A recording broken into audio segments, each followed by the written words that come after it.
시편 77편 이렇게 읽었는데 또 계속해서 83편까지는 아삽의 시라고 이렇게 말씀을 드렸고, 또 오늘 읽으시면서 느끼셨겠지만 좀 우울해요. 그래서 비탄시의 하나다라고 이렇게 이야기를 합니다. 또 다른 이렇게 성경 말씀을 준비하다 보니까 제목을요 이렇게 잡아놓기로 했더라고요.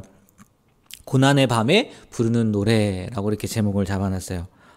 그러니까 이 내용을 봐도 또 이 주석 연구가들이라고 해야겠죠. 그분들도 이게 고난의 밤에 정말 힘들 때 부른 노래구나라고 이렇게 인정을 하는 거겠죠. 그래서 그런지 몰라도 이 배경을 바벨론 포로기로 이렇게 두기도 하더라고요. 뭐 정확하진 않지만 이 내용을 보면 이스라엘 백성들 가운데에서 이렇게 고난의 밤, 힘들 때 그때가 언제 있었을까? 물론 애굽 시대도 있겠지만 출애굽 전에 그 노예 시대도 있었겠지만 그 이후잖아요. 이게 완전히 그 이후니까 시편이 기록했을 때 다 이후의 사람들이 기록을 했으니까 바벨론 이 포로기 때를 생각하며 기록한 것은 아닐까라고 이렇게 얘기도 하더라고요. 근데 단정할 수는 없으니까요. 네. 정말 이 내용을 보면요, 바벨론 포로 상황을 연상할 정도로 절망적인 상황이라는 거죠. 다 잃어버렸다는 거죠. 그래서 하나님 앞에 부르짖었는데도 불구하고 하나님의 응답을 받지 못하고 그런 상황 가운데에서 지어진 것만은 분명하지 않나. 그래서 그렇게 추측을 하는 거죠. 또 오늘 내용을 보면요, 전반부, 하반부, 후반부 이렇게 두 내용으로 나눌 수 있는데, 전반부는 고통을 묘사하는 거예요. 얼마나 힘들고 어려운지. 그리고 후반부에서는 10절부터 20절까지를 후반부라고 이렇게 보는데, 그럼에도 불구하고 과거 하나님이 역사하셨던 것을 기억하면서 이렇게 다시 한번 일어나려고 그 신앙적인 그 어려움을 극복하려는 그 모습들이 보이는 내용이다라고 이야기를 합니다. 오늘 말씀을 통해서 이렇게 전반부, 후반부 말씀을 드렸던 것처럼 이 전반부에 대한 내용, 그 다음에 후반부의 내용에서 이렇게 하나씩 말씀을 드리려고 하는데, 먼저 2절을 보면요, 2절 말씀에 특별히 그 후반부 2절에, 오늘 77편 2절의 뒷부분을 보면요, 이런 표현이 있어요. 내 영혼이 위로받기를 거절하였도다 라고 고백을 해요. 이게 무슨 얘기겠습니까? 지금 굉장히 큰 고통 가운데 있단 말이에요. 그러면 우리가 누군가가 어려움에 처해 있거나 아픔이 있다면 인지상정이라고 당연히 그 사람을 위로하거나 격려하거나 힘을 주게 되잖아요. 보통이라면 그렇단 말이에요. 네, 이 시인은요, 이 시편 기자는 그런 위로들을요 다 거절했다는 거예요. 원치 않았다는 거예요. 그리고 다만 하나님을 향해서 부르짖을 뿐이었다는 거죠. 이게 무슨 의미인가 봤더니요, 진정으로 나를 위로할 분은 하나님밖에 없습니다 라는 그런 의미라는 거예요. 여러분, 우리가 어려움에 처했을 때 그 위로받을 수 있는 가장 좋은 게 뭔지 아세요? 그 문제가 해결되는 거예요. 그렇잖아요. 나에게 이런 문제가 있었어요. 그래서 그것 때문에 힘들어하고 어려워하고 있는데 가장 위로받을 수 있는 방법은 뭐냐면 그 문제가 해결되는 거란 말이에요. 그러니까 지금 문제가 해결되지 않은 상황에서 사람들에게 받는 위로는요, 물론 힘이 되기도 하겠죠. 그러나 무의미했다는 거예요. 무의미했다는 거죠. 이 시인뿐만이 아니라 우리도 마찬가지 아니겠습니까? 우리도 물론 사람들의 위로가 필요 없다는 얘기가 아니에요. 위로해야죠. 격려해야죠. 그러나 정말 참된 위로는 누구로부터 오는 게 참된 위로라고요? 하나님으로부터 오는 게 참된 위로고, 우리가요 하나님으로부터만 참된 위로를 받을 수 있다는 거예요. 왜요? 조금 전에도 말씀드렸듯이 그 문제를 해결할 수 있는 분은 하나님밖에 안 계시고, 설령 하나님께서 그 문제를 해결해 주시지 않는다 할지라도 우리의 마음을 100% 이해할 수 있는 분은 누구밖에 계시지 않아요?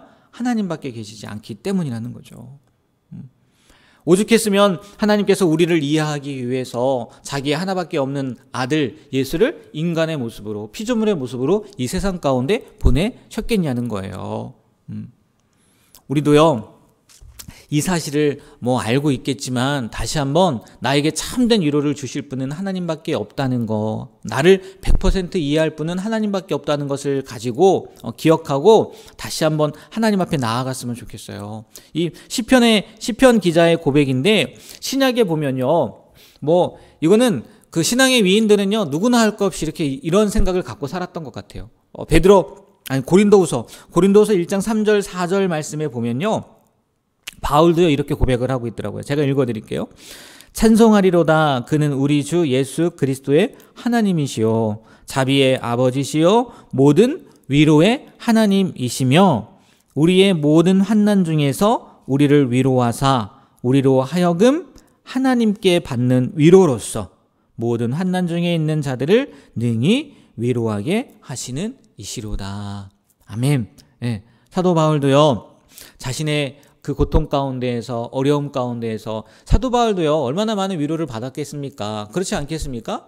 그를 따르는 제자들도 많았고요, 같이 사역하는 동역자들도 많았을 거란 말이에요. 그래서 사도 바울이 감옥에 처했을 때나, 물론 사도 바울이 그들을 통해서도 위로를 받아요. 그런데 그가 궁극적으로 고백하는 것은 뭐냐면, 하나님께 받는 위로로서 모든 환난 중에 있는 자들을 능히 위로하게 하시는 그가 누구라는 거예요? 예수님이라는 거 아니겠습니까? 우리가요 이 사실을요 기억하면서 한낱날에 하나님을 향해 나아감으로 하나님의 위로를 체험하고 바울처럼 이렇게 고백할 수 있게 되길 주님의 이름으로 축복합니다. 네, 이런 문제 가운데에서 하나님만을 바라봤다는 거예요. 그리고요 후반부에 보면요 19절, 특별히 19절 말씀에 보면 이런 말씀이 있어요. 우리 19절 말씀은 한번 다 같이 한번 읽어볼까요? 19절, 주의 길이 바다에 있었고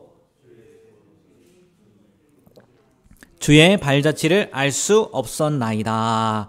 아멘. 여러분, 이 문장을 딱 봤을 때 눈에 딱 떠오르는 것, 생각에 딱 떠오르는 게 뭐겠습니까? 주의 길이 바다에 있었고 주의 곧은 길이 큰 물에 있었다. 무슨 얘기를 하는 거겠어요? 홍해 사건이겠죠. 홍해 사건. 출애굽할 때 그 홍해가요 갈라지고 그 마른 땅을 걸었던, 그렇지 않습니까? 주의 길이 어디에 있었던 거예요? 바다에 있었던 거잖아요. 주의 곧은 길이 큰 물에 있었어요. 근데 그 뒤에 뭐라고요? 주의 발자취를 알 수 없었다는 거예요. 여러분, 홍해는요 그 출애굽한 이스라엘 백성들에게요 아마 가장 큰 장애물이었을 거예요. 그렇지 않습니까? 뒤에서는 애국 군대가, 이집트 군대가 다가오고 있고, 앞에는요 큰 물이 가로막고 있단 말이에요. 건널 수가 없어요. 어떻게 건너요? 뭐 하루 만에 배를, 그 200만 명이 떠날 수 있는 배를 만들 수 있겠습니까? 절대 그럴 수 없었단 말이에요.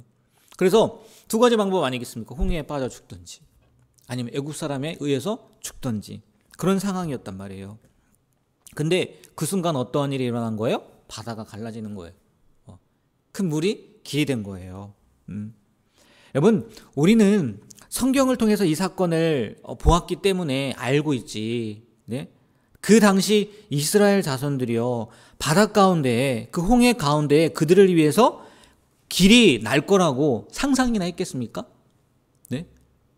그런 일은요 본 적도 없었단 말이에요. 물론 그 출애굽하기 전에 10가지 기적, 이적을 보았지만 그 가운데에도 물이 갈라진 게 나와요? 안 나오잖아요. 전혀 상상할 수 없었단 말이에요.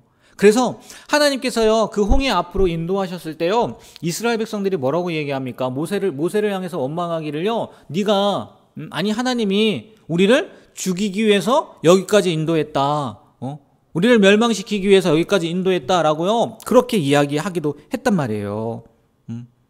근데 어떠한 일이 벌어집니까? 자기들은 그 홍해길로 걸어가고 자기들을 쫓아왔던 이집트 애국 군대 정예 병사들은 어떻게 됩니까? 그 홍해에 자기들이 건넜던 그 길을 만들어 주셔서 그 길로 건넜던 그곳에서 다 수장되잖아요.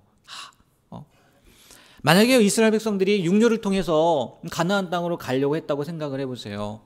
물론 하나님께서 보호해 주셨을 수도 있을 거예요. 근데요 그들은요 그 뒤를 쫓아왔던 이집트 정예병을 따돌릴 수 있었을까요?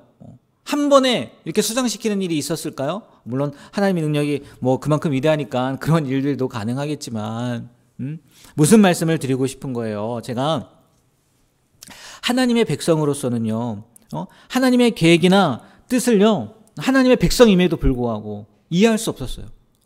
그 홍해 앞에 인도한 하나님을요, 이해할 수 없었단 말이에요. 그러나 그 홍해를 하나님께서 길로 만드셨듯이, 우리가 하나님께서 우리를 어느 길로 인도하신다면 그거는요, 우리를 향한 하나님의 뭐예요? 최선이라는 거죠. 최선이라는 거예요. 그분이 이끄시는 대로 신뢰하며 따라가야 된다는 거죠. 지금 이 시편 기자가요, 제가 과거를 회상하면서 그래 절망 가운데 있지만 다시 회복할 것을 기억하며 믿는다, 신뢰한다, 그 후반부는 그런 내용이다라고 말씀을 드렸잖아요. 이 내용이 그런 내용 아니겠냐는 거예요. 정말 절망적인 상황이지만 그 길로 하나님께서 인도하셨다면, 홍해를 가르고 그 마른 땅을 내셨던 것처럼 우리의 삶 가운데에도, 우리의 인생 가운데에서도 하나님께서 최선의 길을 보여주실 것이라는 것, 그게 곧 뭐겠습니까? 믿음 아니겠어요? 믿음? 우리가 하나님을 믿는다고 하면서 늘 그 절망적인 상황 가운데 오면 왜 하나님 이렇게 인도하셨습니까? 왜 이런 어려움을 주셨습니까? 원망하기에 급급하지 않겠냐는 거예요. 오늘 이 시편 기자가 과거를 회상하면서, 그래, 과거에 이 홍해 사건을 통해서 하나님이 이렇게 역사해 주셨지. 전혀 상상할 수 없는 길을 내신 분이 우리 하나님이지. 절망적인 상황이지만, 어려운 상황이지만 하나님이 날 버리신 것이 아니라, 날 외면하신 것이 아니라 하나님의 능력으로 하나님의 길을 여시기 위해서 나를 이렇게 인도하신 거구나. 나를 이렇게 궁지라고 표현을 해야 되나요? 궁지까지 몰아가신 거구나 라는 것을요, 기억하셨으면 좋겠어요. 아니, 기억하는 게 아니죠. 그 하나님을 믿고 신뢰함으로 나가셨으면 좋겠어요. 그래서 우리의 인생 가운데에도요, 홍해가 갈라지는 그런 귀한 역사가 경험되어지는 그런 귀한 은혜가 있게 되길 주님의 이름으로 축복합니다. 어제 말씀드렸잖아요. 하나님을 그냥 아는 지식과 경험적으로 아는, 체험적으로 아는 지식은요, 다르단 말이에요. 우리가 그 하나님을 체험하게 되길 주님의 이름으로 축복합니다. 기도하겠습니다.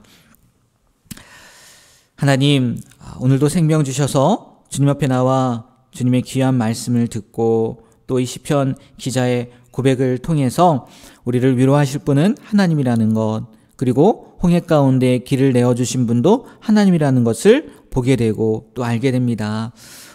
늘 성경을 통해서 들은 이야기지만 정말 간절히 원하는 것은 그 들은 이야기가 우리의 삶 가운데에서 나타나지는, 실천되어지는, 증명되어지는 그런 귀한 이야기가 될 수 있도록 도와주시옵소서. 그리하여 지식적으로만 알고 있던 하나님의 모습이 우리의 삶 가운데에서 살아 움직이는, 살아 역사하는 하나님의 말씀이 되는 그런 귀한 은혜, 그런 체험을 허락해 주시옵소서. 그렇게 해주실 것을 믿고 예수님의 이름으로 기도합니다. 아멘.